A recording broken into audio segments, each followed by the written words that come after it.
Spin operate coupling, यही topic हम पिछले लेक्चर से डिस्कस कर रहे हैं, तो इसी को कंटिन्यू करेंगे। लास्ट लेक्चर में हमने स्पिन ऑर्बिट कपलिंग का जो परटर्बेशन टर्म थी, ये वाली हैमिल्टन हमने ड्राइव कर लिया था। इसमें एस, इसको मैं डिनोट करने के लिए वेक्टर है और ऑपरेटर है, और एस हमारे पास स्पिन ऑपरेटर, कैपिटल एल हमारे पास ऑर्बिटल एंगुलर मोमेंटम ऑपरेटर है। जैसे हमने इसको ड्राइव किया था वो टोटली क्लासिकल मॉडल है।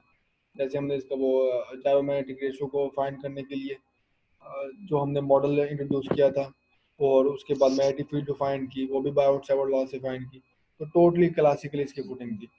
तो अगर आप क्वांटम मैकेनिकल टर्म देखें इसमें, तो एस डॉट एल है जो ऑपरेटर एस डॉट एल, वो एल और एस से कम्यूट नहीं करता।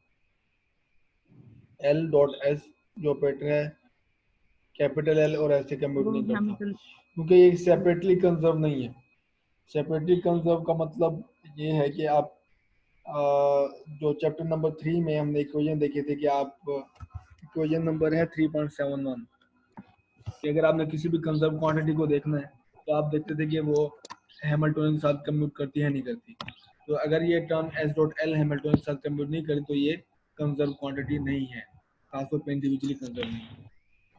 लेकिन एल स्क्वेयर, एस स्क्वेयर और कैपिटल जे जो टोटल एंगुलर मोमेंटम है, वो एच एस ओ प्राइम के साथ इस हैमिल्टनियन के साथ कम्यूट करता है।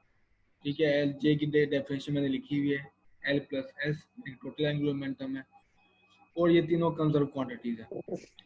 एक और ऑपरेटर भी है जे जेड, यानी कि टोटल एंगुलर मोमेंटम का जेड कंपोनेंट, वो इन तीनों के साथ चारों के साथ कम्यूट करता है, एल स्क्वायर एस स्क्वायर जे और एच एस ओ प्राइम के साथ।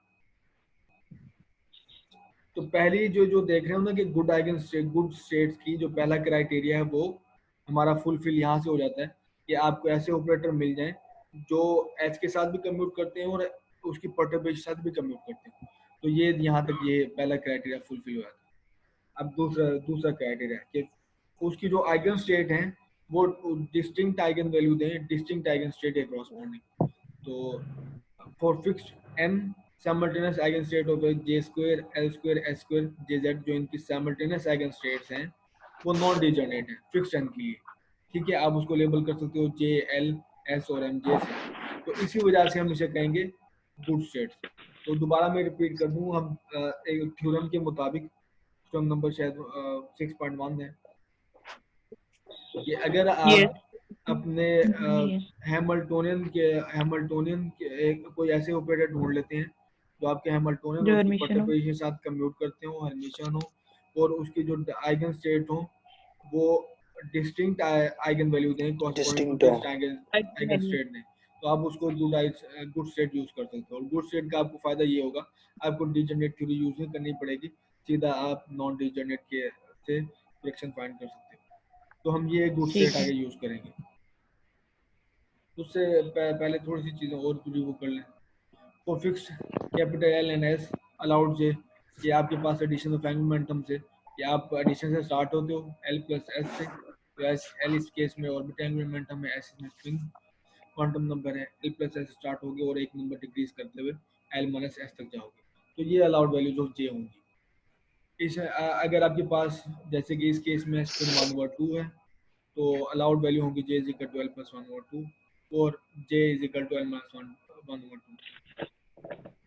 सेकेंड ये ट्रू नहीं होगा अब अगर आपके पास एल इज इक्वल टू 0 है, तो ये वाली टर्म नहीं लोगे आप, क्योंकि ये आप देख रहे हो एंगुलर मोमेंट जो एक वैल्यू माइनस में आ जाती है, तो इस वजह से एल इज इक्वल टू 0 के लिए ये अलाउड नहीं है, ये अलाउड नहीं है।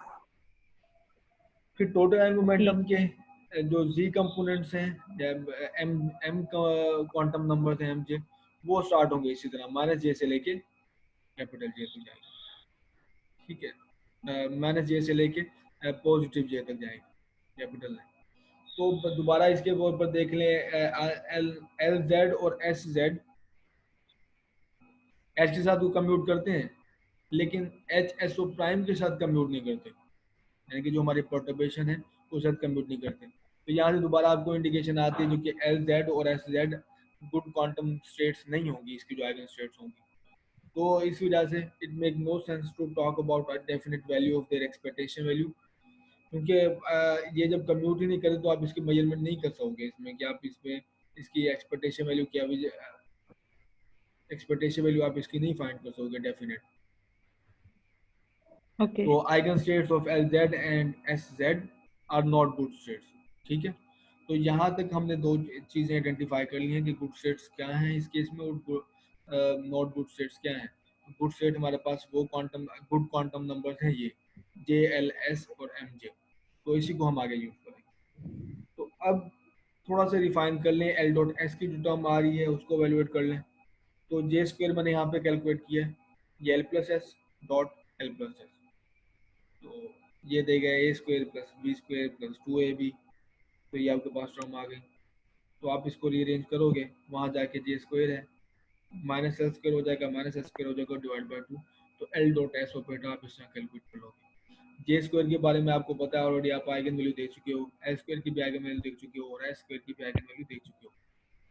तो इसमें अगर आप दोबारा HSO प्राइम में वैल्यू पुट कर दो इसकी, तो आपके पास हैमिल्टन अब ये शक्ल होगा। दोबारा कि आपके पास गुड आइगन स्टेट्स हैं, आप non degenerate theory first order question उससे फाइंड कर सकते हो।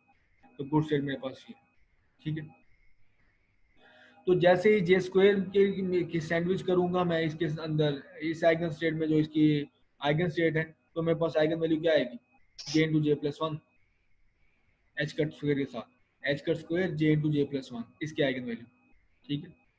उसी तरह एल के इसको मैं सैंडविच करूंगा एल स्क्वायर को, तो आइगन वैल्यू आएगी इसकी H cut square L × L+1, और इसी तरह एस Yes, स्क्वायर sir. की H cut square S × S+1। तो ये इसकी आ गई आइगन स्टेट्स, यहाँ पे मैं ब्रैकेट भूल गया हूँ, ठीक है। तो और लेकिन ये दरम्यान में जो एक और R³ की टर्म आ रही है, 1/R³ की टर्म आ रही है यहाँ पे, तो ये सिर्फ बाकी आइगन वैल्यू आ जाएंगी और सबके साथ 1/R³ की टर्म आ गई, जिसकी हमें एक्सपेक्टेशन वैल्यू फाइंड आउट करनी है। तो प्रॉब्लम नंबर 6.35 है, वो आप देख लो एक मरतबा, उसको कर लो तो आप अच्छे से, क्योंकि 1/R की और 1/R² की 1/R³ की एक्सपेक्टेशन वैल्यू आप वहाँ से ड्राइव कर सो हाईली मैथमेटिकल, इस वजह से मैं यहाँ पे उसको डिस्कस नहीं कर रहा। तो 1/R³ की एक्सपेक्टेशन वैल्यू आप वहाँ से देखोगे, तो वो ये आती है L × L+1/2 L+1 n³ A³। अब आप ये पुट करो इसमें, तो ये आपके पास आ गई है टोटली फर्स्ट ऑर्डर करेक्शन, ठीक। तो हम इंटरेस्टेड हैं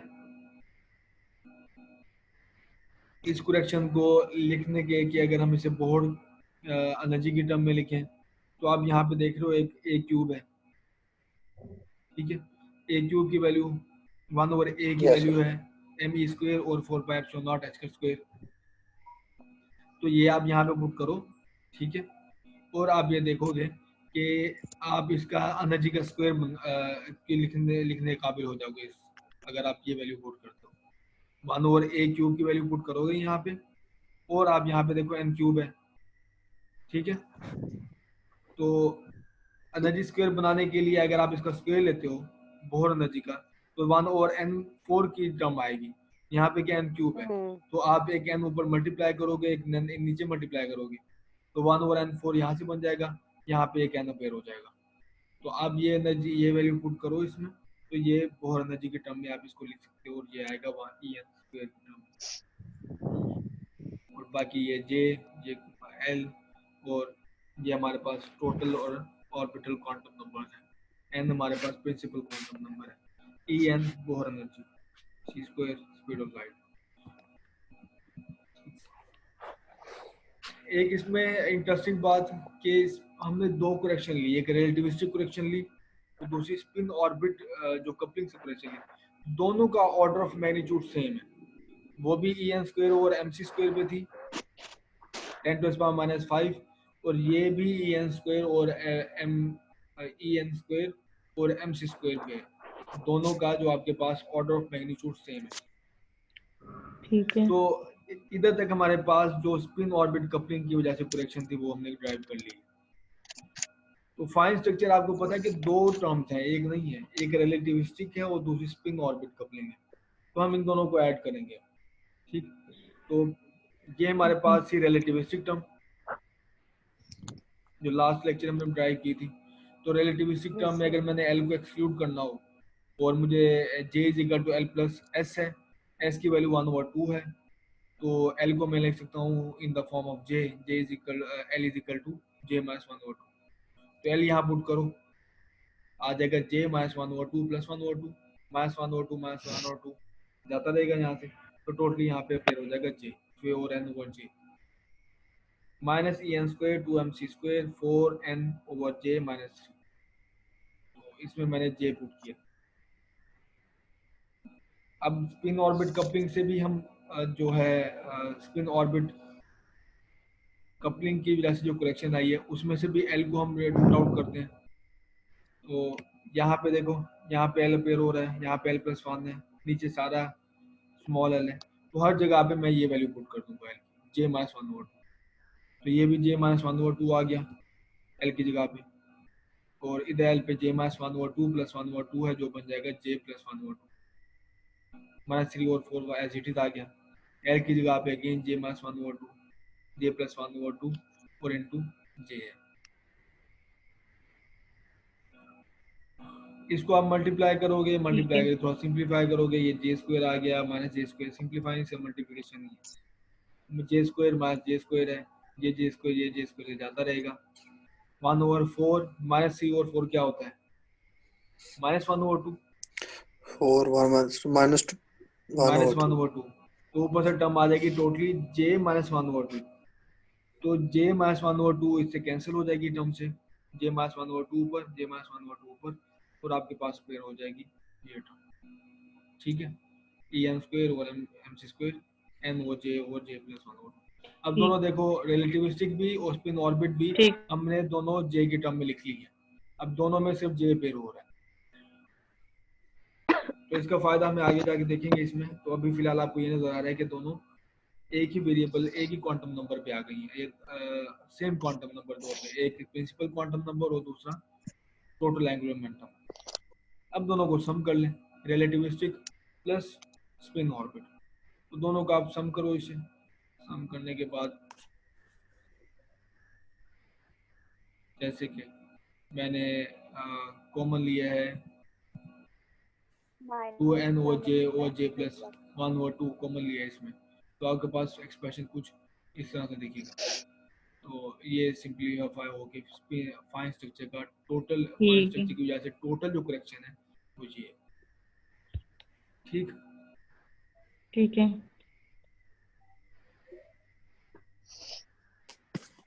अब ये टोटल एक करेक्शन है, टोटल एनर्जी नहीं है। तो हमें क्या करना होगा, ये करेक्शन ऑलरेडी बोहर जो एनर्जी फाइंड की है बोहर की वजह से उसमें हमें ऐड करनी होगी। टोटल एनर्जी जो होगी किसी भी स्टेशन स्टेट के लिए ये Bohr energy plus fine structure. तो ये ई एन आ गया, इसकी जगह पे फाइन स्ट्रक्चर की टर्म ई एन स्क्वायर है, यहाँ पे एक ई एन मैं कॉमन ले लूंगा, तो ये 1 प्लस ई एन और 2m स्क्वायर और साथ यही फैक्टर 3 माइनस 4n जे प्लस 1 और 2। ई एन बोहर एनर्जी का फॉर्मूला ये है, ई एन यहाँ पे पुट कर दो आप, यहाँ पे जो इनसाइड ई एन है इसमें मैंने पुट कर दिया, ये एम एम कैंसिल हो गया यहाँ से। और आप देखते हो कि आप इसको रीअरेंज करके इस फॉर्म में लिख सकते हो E square 4 pi epsilon not, और ये एच कट स्क्वायर है, ये भी एच कट मैं अंदर ले आऊँ, सी ये भी सी मैं अंदर ले आऊँ, तो ये होल का स्क्वायर हो गया। तो इस होल स्क्वायर इस टर्म को हम एक जो नाम देते हैं दे चुके हैं पहले, इसे हम कहते हैं फाइन स्ट्रक्चर कांस्टेंट, ये अल्फा है, तो फाइन स्ट्रक्चर अल्फा स्क्वायर। ठीक है, ई एन की जगह पे मैंने उसकी न्यूमेरिक वैल्यू पुट कर दी है -13.6 electron volt divide by n square. 1/4 यहाँ पे बाहर अंदर ले गए हैं, वो अपेयर हो जाएगा अब -1 के साथ, -1/4, तो ये अपेयर हो जाएगा -3/4, और अगर इससे मल्टीप्लाई होगा ये प्लस हो जाएगा और 4 से कैंसिल हो जाएगा, आपके पास आ जाएगा n/j + 1/4। तो ये आपके पास टोटल एनर्जी है विद फाइल स्ट्रक्चर कांस्टेंट। यहाँ तक कोई क्वेश्चन? सर ये देखिए आपने कहा जो टोटल एनर्जी है वो हम लोग ऑलरेडी जो बोहर एनर्जी में उसमें ऐड अप कर रहे हैं, जैसे हम लोग करते थे फर्स्ट ऑर्डर करेक्शन, तो उसके साथ तो एक फैक्टर भी आता था ना लैम्डा का, और फिर वो चलता रहता था। ये यहाँ पर कुछ ऐसा नहीं है? नहीं, यहाँ पे ऐसा कुछ नहीं है। यही पे हमारे पास जो करेक्शन वो लैम्डा जो था हमने उसको बंद कर दिया हुआ था वहाँ पे। लैम्डा वन वो सिर्फ हमें जो एक्सपेंशन करने में हेल्प आउट करा था, और जो इक्वल पावर जो टर्म थी या कोफिशिएंट थे उनको इकट्ठा करने में हेल्प आउट करा था। तो यहाँ पे ओके हमने उसको बंद करेंगे तो ये टोटल उसका इफेक्ट आएगा। तो लैम्डा इज इक्वल टू 1 है यहाँ पे। ओके। और तो सर ये लैम्डा पीछे का पीछे एक वाले और पेज फायदा पे ये था कि लैम्डा को अगर आप जीरो करते हो तो आप जो ऑलरेडी मॉडल बोहर एनर्जी पे पहुंच जाओगे। Already model. Lambda is g equal to 0 करोगे तो लैम्डा इज इक्वल टू 1 करोगे तो आपके पास टोटल प्रोडक्ट ऑफ हैमिल्टन आ जाएगा जी। ओके। और पीछे वाले पेज पे आपने कहा है कि J is equal to L plus half, मतलब S की वैल्यू ऐड की है, हाँ। ऑर्बिटल और स्पिन दोनों ऐड अप करते हैं। हम्म। तो वहां पर आपने S की वैल्यू सिर्फ हाफ ही ऐड की है, ये अप और डाउन ये कोई कंसेप्ट नहीं है जिस तरह से आपने नहीं इससे नहीं, वो पिछले वाली एस स्लाइड जेड पे की देखा। वो एस जेड होती है। वो एस जेड होती ठीक है। है, वो ये अप एंड डाउन तो वो आप इस यहाँ पर छोटी। सिर्फ S ऐड कर रहे हैं? नहीं नहीं, ये अप एंड डाउन की वजह से नहीं है। ये अप एंड डाउन की वजह से नहीं है। ये जो अलाउड वैल्यूज हैं जे जे एल प्लस 1/2 है, और ये एल माइनस 1/2 इस वजह से 1 माइनस किया इसमें से, वो उस वजह से आएगा। ये एस जेड की वजह से नहीं है। वो 1/2 और माइनस 1/2 एस जेड की वैल्यू होती है। 1 एस की वैल्यू हमेशा 1/2 रहेगी, वो नेगेटिव नहीं होती। ठीक है, स्पिन नेगेटिव नहीं है इसके। नहीं समझ आई बात ये।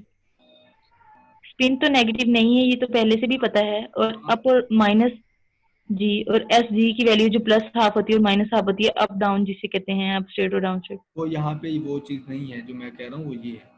देखिए ना, नहीं है, यहाँ सिर्फ ये स्पिन की ये वैल्यू एल 1/2 यूज प्लस होगी। एल, ये देखो एल प्लस ये जे प्लस एस है। इधर पुट करो एस की वैल्यू 1/2, एल प्लस 1/2 हो जाएगा। ठीक है जी। फिर आगे जे की वैल्यू क्या कहती है, उसमें से -1 करना है आपने।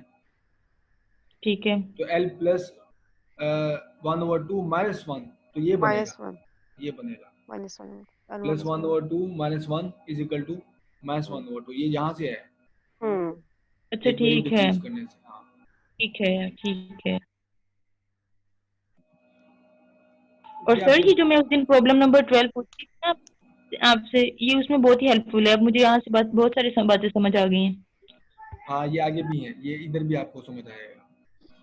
तो फाइन स्ट्रक्चर में जो इसने हमारे पास किया है कि हमने देखा था कि अमूमन ये होता है कि परटर्बेशन जो है वो डिजनरेसी को लिफ्ट करती है, ब्रेक करती है। तो इसमें भी आप देखोगे डिजनरेसी लिफ्ट हुई है। वो कैसे हुई है? एल इज इक्वल टू 0 के लिए तो आपके पास एक ही एनर्जी आएगी इस केस में। ये यहाँ पे एनर्जी एक ही आएगी। जब एस आपके पास एल इज इक्वल टू 1 होगा, एस इक्वल टू 1 होगा आपके पास, और आप उसको ऐड करोगे +1/2 से और -1/2 से। तो ये यानी कि पहले था ये एल की वैल्यू 1 हो गई +1/2, और इसी में से आपने एक माइनस किया। ये मैं क्या लिख रहा हूँ, जे लिख रहा हूँ मैं। जे लिख जी लिया। यस जी सर। ये जी दोनों का सम है ना। ठीक। तो ये हो गया एल प्लस 1/2, और ये हो गया एक माइनस, तो ये आ गया 1 - 1/2। तो जे की पॉसिबल वैल्यू 3/2 है, और ये 1/2। 1/2 तो आप देखोगे कि जे के बिहाफ पे ये दो एनर्जी लेवल जो पहले सेम दिखते थे वो स्प्लिट हो गए हैं। अगर ये करेक्शन ना होती तो आपको इसकी एनर्जी सेम मिलती थी आपको, क्योंकि ये क्रॉसपोंडिंग रूप सेम एन है। जो हमारी बोहर एनर्जी थी टोटली एन पे डिपेंडेंट थी, जबकि अब हम उनको डिस्टिंक्ट कर सकते हैं जे के बिहाफ पे भी। तो जे की दो डिफरेंट वैल्यू 1/2 और 3/2 की, ये दो डिफरेंट वैल्यू हैं 2p ऑर्बिटल के लिए। अब आगे चलो, ये हमारे पास है 2s, और ये क्या है 2p, ऐसे ही है। ये हमारे पास है जी 3s, ये 3p 3p, और ये 3 3d 4 3D, 3D, ये 3D हो गया। 4s, तो इसमें देखो और जो मैक्सिमम हमारे पास इसमें एग्जैक्टली ये जो इसमें 4s यहाँ पे नहीं आएगा, 4 तो ऊपर है। ऊपर ऊपर इसमें आप देखो 3 के लिए ये इधर तो वही रहेगा ना, पी की वैल्यू क्या है 1 है, तो 1 में दोबारा आपको जे की 2 वैल्यू कॉरस्पॉन्डिंग यही मिलेंगी यहाँ पे भी। लेकिन 3D की स्मॉल r की वैल्यू 2 है, तो 2 में अगेन आप स्पिन ऐड करोगे, 2 + 1/2 एक डिक्रीज करोगे, 1 + 1/2 एक और डिक्रीज करोगे 1/2, तो आपके पास जे की वैल्यू मिली 5/2, 3/2 और 1/2। 3/2, ठीक, 1/2। तो इसके ब्याह पे आप नजी यहाँ पे लिस्ट आउट करोगे, ये हमारे पास है 5/2 वाली नजी, जे के क्रॉसपॉन्डिंग, जे 3/2 है और जे 1/2 है क्रॉसपॉन्डिंग, ये दो नजीज हैं, ये दो नजीज हैं जे और 3/2 की। ये दो नजीज कैसे आ रही हैं, एक तो डी की वजह से आई है ये वाली, और एक ऊपर पी की वजह से। देखो इसमें भी ये देखो 3/2 यहाँ से भी आ रहा है और 3/2 यहाँ से भी आ रहा है, 1/2 यहाँ से भी है और 1/2 यहाँ से भी है। तो देखो यहाँ पे 1/2 1/2 और ये 3/2 और 3/2। हाँ 5/2 दोनों में नहीं है, तो ये अलग से आपको नजर आ रहे हैं 5/2। अब मजीद आ गया L = 3 के लिए अलाउड जो वो जे की वैल्यू है वो 7/2 5/2 3/2 1/2 है। तो दोबारा यहाँ पे हमने लिस्ट किए हुआ, ये 7/2 वाली एनर्जी है, 7/2 एनर्जी है, और ये हमारे पास ये 5/2 और 3/2 और 1/2। और ऑलरेडी हम देख चुके हैं कि 3/2 और 1/2 1/2 जो है दो जगह से आ रहे हैं,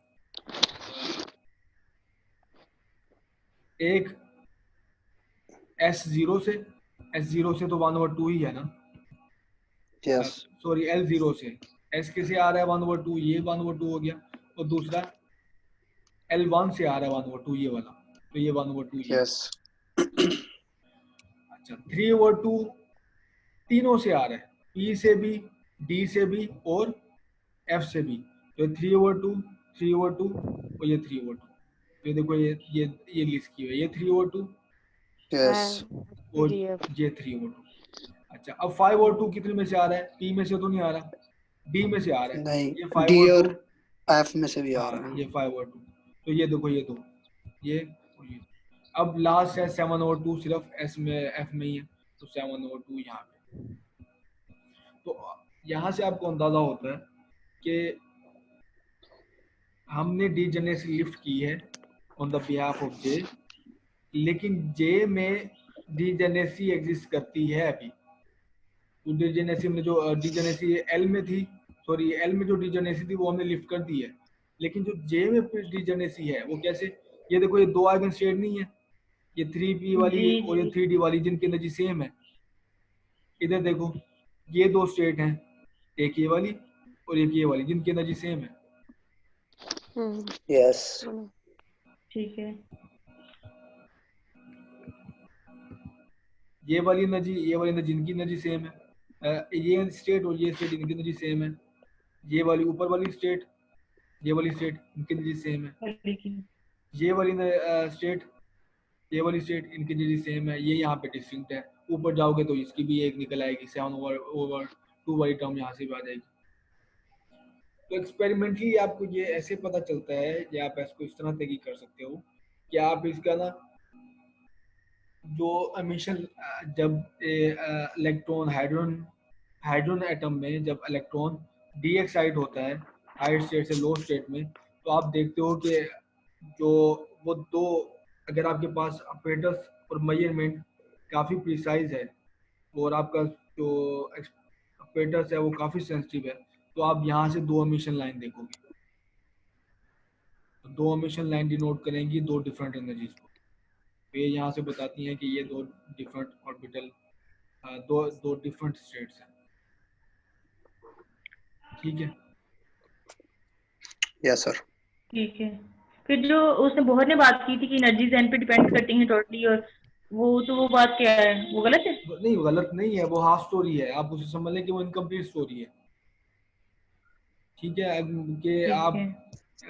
अगर उसमें करेक्शंस नहीं ना इंक्लूड करते तो वो आपको नजर आता है कि एन पे है, लेकिन हमने करेक्शन जो ऐड की है बोहर एनर्जी को निकाल नहीं दिया, बोहर एनर्जी में वो करेक्शन डाली है, तो बोहर एनर्जी बोहर ओके। कम थी, लेकिन जो करेक्शन आई है वो उसने लिफ्ट किया है डीजनएसी को। ठीक है।